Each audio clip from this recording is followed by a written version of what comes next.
અને જાણીતા લેખિકા અને વક્તા કાજલ ઓઝા વૈદ્ય સાથે લૂંટની ઘટના ઘટી। અમદાવાદના કાંકરિયા ફૂટબોલ ગ્રાઉન્ડ પાસે આ લૂંટની ઘટના ઘટી છે। રિક્ષામાં મુસાફરી કરતી વખતે લૂંટારુઓ પર્સ ઝૂંટવીને જતા રહ્યા। બાઇક પર સવાર અજાણ્યા શખ્સોએ આ લૂંટને અંજામ આપ્યો।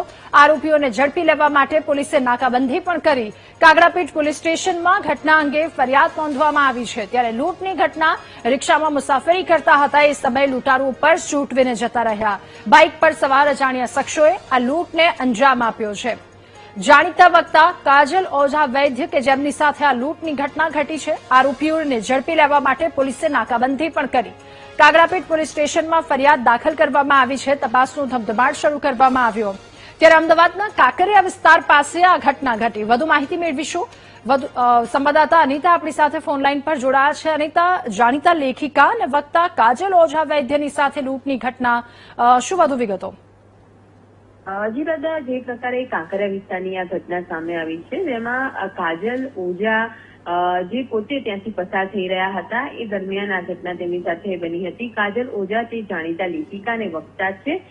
તે પોતે જયારે કાંકરિયા ફૂટબોલ ગ્રાઉન્ડ પાસેથી નીકળી રહ્યા હતા એ દરમિયાન રિક્ષામાં મુસાફરી કરી રહ્યા હતા અને ત્યારબાદ આજે અજાણ્યા જે બાઇક સવાર છે તે તેમની પાસે આવ્યા હતા અને તેમનું જે પર્સ હતું તે ઝૂંટવીને ત્યાંથી ફરાર થઈ ગયા હતા। આ ઘટનાને લઈને કાજલ ઓઝા વૈદ્ય દ્વારા હાલ તો કાગડાપીઠ પોલીસ સ્ટેશનમાં સત્તાવાર ફરિયાદ દાખલ કરવામાં આવી છે।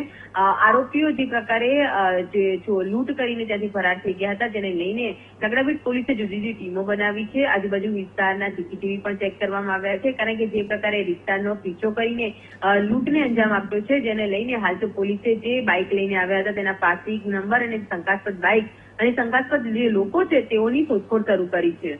જી, આભાર આપનો વિગતો સાથે જોડાવા બદલ।